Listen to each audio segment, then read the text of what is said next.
Lesson है हमारा resources. Okay, अब रिसोर्सेज क्या होते हैं? कोई भी जो हमें नेचर में चीज़ मिलती है, अगर हम उसको यूज़ नहीं करते तो वो गिफ्ट ऑफ नेचर है, लेकिन जैसे ही हम उसको यूज़ करना शुरू कर देते हैं तो वो बन जाता है resource. Resources are any physical और वर्चुअल थिंग। फिज़िकल मतलब जो आपको दिखती है, वर्चुअल मतलब जो नहीं दिखती। जैसे सॉफ्टवेयर है कंप्यूटर के, प्रोग्रामिंग लैंग्वेजेस है, वो हमें दिखते तो नहीं है ना, तो वो वर्चुअल, जिसकी अपनी वैल्यू है और कैन बी यूटिलाइज्ड, और जिसको हम इस्तेमाल कर सकते हैं to satisfy human needs and wants. यानी कि हमारी ज़रूरतों को पूरा करने के लिए जो चीज़ है नेचर ने जो हमें दी है, और जब हम उसको यूज़ करना शुरू कर देते हैं तो वो हो जाती है resource. Anything on the earth that necessary for the survival of human being as satisfies human needs is called resource. तो जो भी अर्थ पे है, जो हमारे सर्वाइवल के लिए ज़रूरी है और जो हमारी ज़रूरतों को पूरा करता है, उसे हम क्या कहते हैं? Resource. Resource exist in various forms. अलग अलग फॉर्म्स हैं रिसोर्स की। देखिए रिसोर्सेज में क्या है? ह्यूमन रिसोर्स, पीपल आ गया। कैपिटल रिसोर्स होता है पैसा। एंड टेक्नोलॉजिकल रिसोर्सेज मतलब ये जो आपके इक्विपमेंट्स आ गए टेक्नोलॉजी की यूज़ करके, कंप्यूटर वगैरह ये सब, तो इन सबको मिला के ही रिसोर्सेज होते हैं।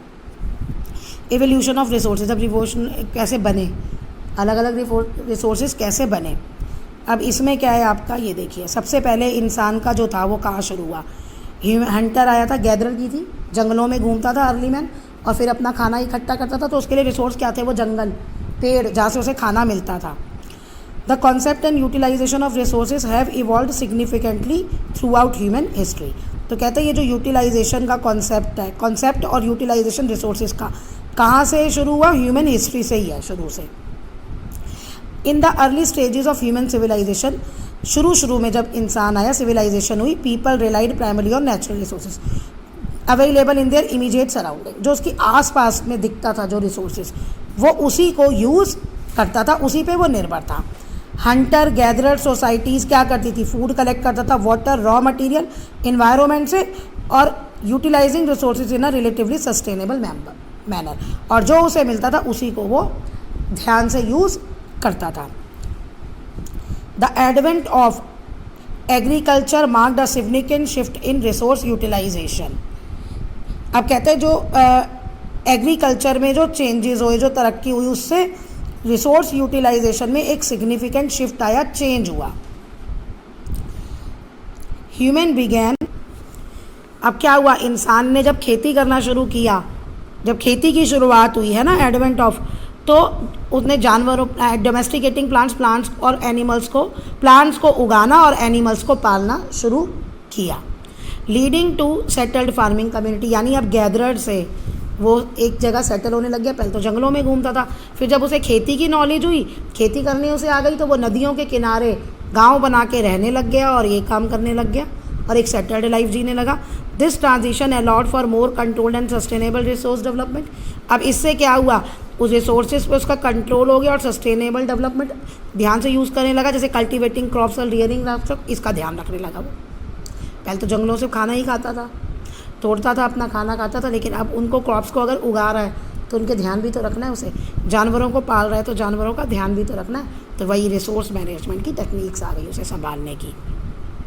अब फिर इसके बाद क्या हुआ? इंडस्ट्रियल रिवोल्यूशन हुआ, जो 18th सेंचुरी में हुआ। उसमें तो बहुत बड़ा ट्रांसफॉर्मेशन आ गया रिसोर्स यूटिलाइजेशन में, यानी ये रिसोर्स को कैसे यूटिलाइज करते हैं हम, ये शुरू से लेके अब तक के में पढ़ रहे हैं।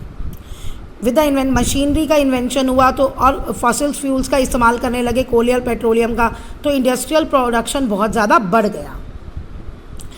अब नेचुरल रिसोर्स जैसे कोयला, ऑयल, मिनरल, ये सब लार्ज स्केल पे निकाले जाने लगे अर्थ से।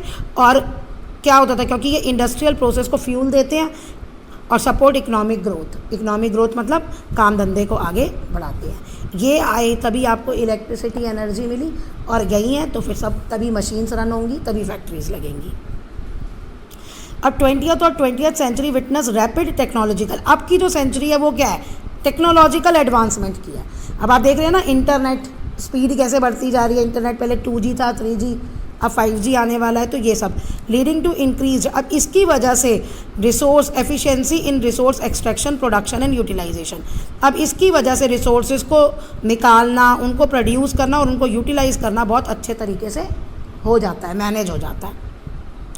टेक्नोलॉजिकल इनोवेशन, टेक्नोलॉजी में नई नई जो इन्वेंशंस हुई, नए नए आइडियाज़ आए, enable the exploration and extraction of resources from deeper with in the earth, उसकी वजह से अर्थ में जो बहुत अंदर तक रिसोर्सेज हैं उनको भी हम निकाल सकते हैं, और एक्सप्लोर मतलब नई जगह ढूंढ सकते हैं और निकाल सकते हैं।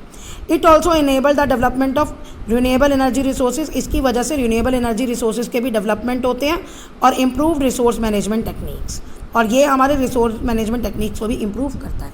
रिसोर्स मैनेजमेंट टेक्निक्स को इम्प्रूव करने का मतलब कि ये रिसोर्सेज को अच्छे से यूज़ करो।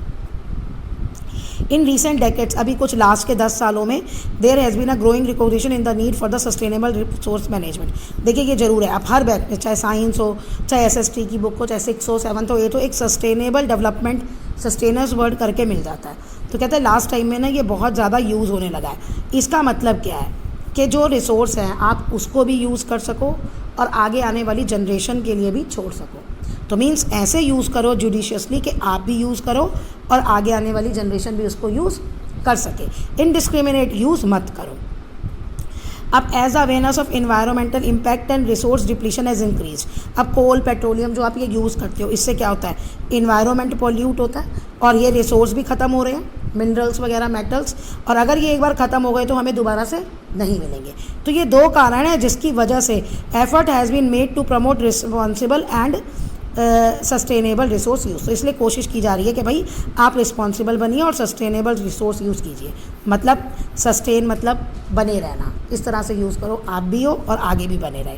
This includes initiative focus on, अब क्या होता है इसमें, क्या आता है सस्टेनेबल टेक्निक्स में, कंजर्वेशन, बचाओ, रिन्यूएबल एनर्जी डेवलपमेंट, वो एनर्जी के डेवलपमेंट में मीन्स यूज़ करो जो आगे तक चलेगी, जैसे solar energy, wind energy, recycling जिसको आप दोबारा से यूज़ कर सकते हो करो, circular economy practice and reducing waste generation, waste को भी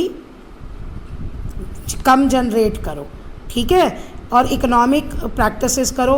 ये सर्कुलर से क्या मतलब है भाई, या सर्कुलर से मुझे मतलब नहीं पता, या वो साइकिल चलती रहे, क्या है वो नहीं पता, कि जहाँ से आपने शुरू किया जैसे साइकिल है वहीं आ गए, आई डोंट नो, ये अपनी मैम से पूछ लेना।